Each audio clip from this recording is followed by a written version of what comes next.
नमस्कार साथियों, स्वागत है आपके अपने YouTube channel RP online classes पे। तो आज के इस वीडियो में पढ़ेंगे बिहार बोर्ड क्लास 10th का जो हिंदी है, हिंदी का गद्य खंड है, उसका चैप्टर 5 पढ़ेंगे और चैप्टर 5 में है नागरी लिपि। ठीक है, क्या है नागरी लिपि, इसका लेखक कौन है, गुणाकर मूल्य। और इस चैप्टर के जितने भी ऑब्जेक्टिव क्वेश्चन है, सारे ऑब्जेक्टिव क्वेश्चन को इस वीडियो में हम लोग पढ़ेंगे। ठीक है, तो बिना विलंब किए अपने प्रश्न की ओर चलते हैं। पहला प्रश्न देख लेते हैं क्या है।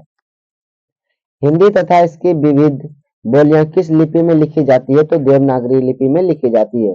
देववारी भाषाएं किस लिपि में लिखी जाती है, ठीक है।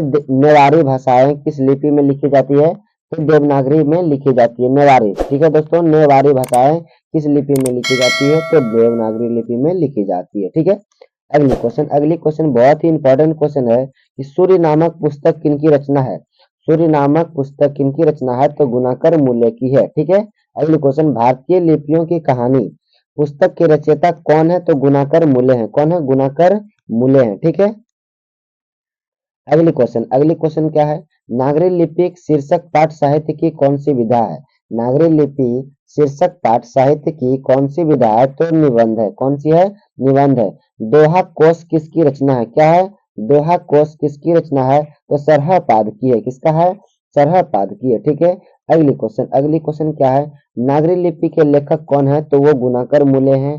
तो इस चैप्टर में जितने भी क्वेश्चन हम कराएंगे बच्चों, वो बहुत ही इंपॉर्टेंट सब क्वेश्चन होगा। ठीक है, वीवीआई क्वेश्चन है इसमें। लगभग इस चैप्टर में जितने भी ऑब्जेक्टिव क्वेश्चन है बहुत ही इंपॉर्टेंट है। आपको चैप्टर बाय चैप्टर क्वेश्चन यहाँ पे मिल जाएगा, इसलिए चैनल को सब्सक्राइब कर लीजिएगा ताकि एक भी वीडियो मिस ना हो। ठीक है, चलिए अगली क्वेश्चन क्या है। निबंध के लेखक हैं गुणाकर मूल्य। निबंध के लेखक कौन है, तो गुणाकर मूल्य है। ठीक है, अगली क्वेश्चन क्या है।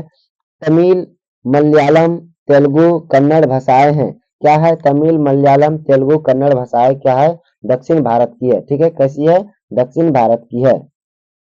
देखिए, दक्षिण भारत की नागरी लिपि क्या कहलाती है। दक्षिण भारत की नागरी लिपि जो है वो नंदी नागरी कहलाती है। क्या कहलाती है, नंदी नागरी कहलाती है। ठीक है, अगली क्वेश्चन क्या है कि 10वीं 11वीं सदी में किस रचना के भारत यूरोप के बीच व्यापार संबंध के बारे में बताया है, तो शाहनामा। क्या बताया है, शाहनामा ने बताया है। 12वीं सदी के केरल के शासकों के सिक्कों पर बी वीर केरल से जैसे शब्द डैश लिपि में अंकित है, तो वो देवनागरी लिपि में अंकित है। ठीक है, अगली क्वेश्चन क्या है कि ईसा की 14वीं 15वीं सदी के विजयनगर के शासकों ने अपने लेखों की लिपि को कहा है, क्या कहा है, तो नंदी नागरी कहा है।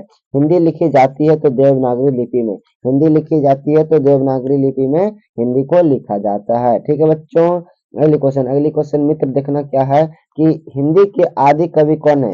हिंदी के आदि कवि कौन है, चंद बरदाई है। कौन है, चंद बरदाई है। ठीक है, नागरी लिपि शीर्षक निबंध के निबंधकार कौन है, तो गुणाकर मूल्य है। कौन है, गुणाकर मूल्य है। ठीक है, अगली क्वेश्चन क्या है।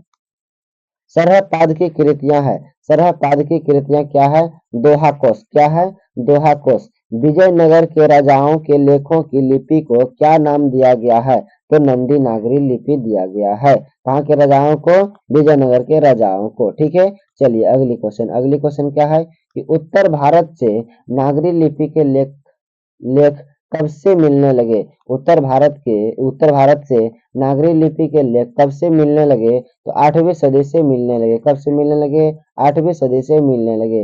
नागरी लिपि के आरंभिक क्या है, आरंभिक लेख हमें कहाँ से मिले हैं, तो दक्षिण भारत से मिले हैं। नागरी लिपि के आरंभिक लेख हमें कहाँ से मिले हैं, तो दक्षिण भारत से मिले हैं। ठीक है, अगली क्वेश्चन है कि बेतमा दानपत्र किस समय का है। बेतमा दानपत्र किस समय का है, तो 1020 ईस्वी का है। कब है, 1020 ईस्वी का है। गुप्तों की राजधानी पटना को क्या कहा जाता है। गुप्तों की राजधानी पटना को क्या कहा जाता है, तो देवनगर कहा जाता है। ठीक है, अगली क्वेश्चन क्या है। मराठी भाषा की लिपि कौन सी है। मराठी भाषा की लिपि कौन सी है, तो ये देवनागरी है। कौन सी है, देवनागरी है। ठीक है, अगली क्वेश्चन क्या है। मराठी भाषा की लिपि क्या है, सेम क्वेश्चन है दोस्तों। क्या है, ये दोनों सेम क्वेश्चन है। ठीक है, तो इसका भी आंसर क्या हो जाएगा, देवनागरी ही हो जाएगा। ठीक है, अगली क्वेश्चन क्या है कि गुणाकर मूल्य का जन्म किस राज्य में हुआ।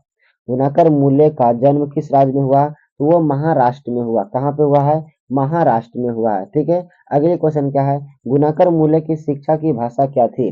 गुणाकर मूल्य की शिक्षा की भाषा क्या थी? तो ये क्या थी? मराठी थी। क्या थी?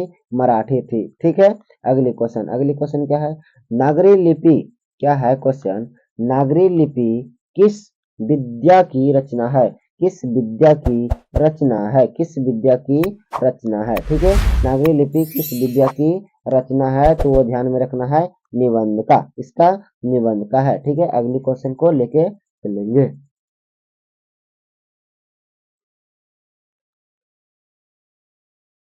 अगले क्वेश्चन है कि नागरी लिपि पाठ किस लिपि में रचित है?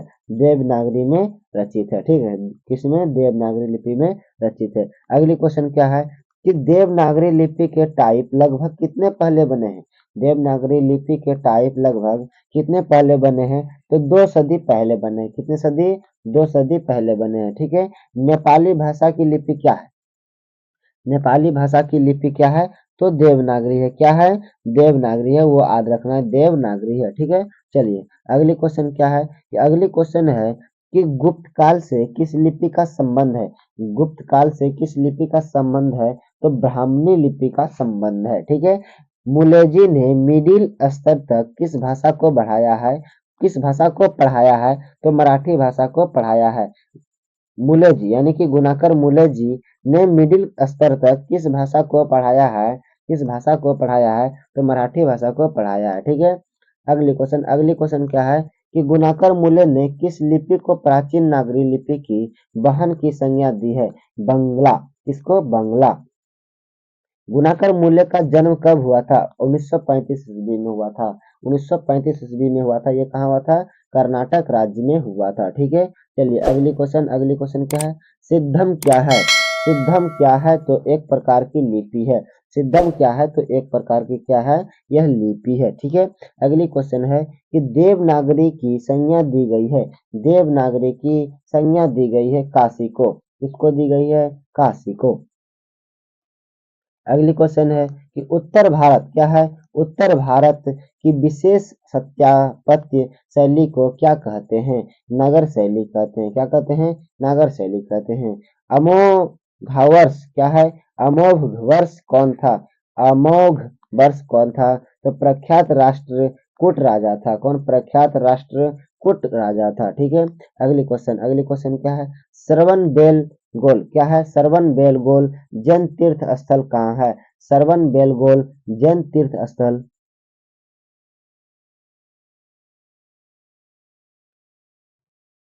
कहाँ है? तो ये कर्नाटक में है। कहाँ पे है बच्चों? वो कर्नाटक में। ठीक है, अक्षरों की कहानी किनकी रचना है? अक्षरों की कहानी किनकी रचना है? तो ये गुणाकर मूल्य की है। किसकी है?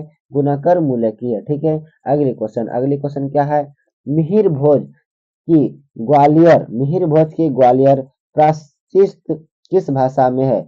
प्रशिस्त किस भाषा में है? तो संस्कृत में है। किस में है? संस्कृत में है। ठीक है, अगली क्वेश्चन क्या है कि गुणाकर मूल्य ने विभिन्न विषयों पर कितने निबंध लिखे हैं? तो 2500 से अधिक निबंध वो क्या कर दिए हैं? गुणाकर मूल्य ने जी लिख दिए हैं। ठीक है, कितना लिखे हैं? 2500। बेतमा कहाँ है? बेतमा कहाँ है? इंदौर के पास है। कहाँ पे है?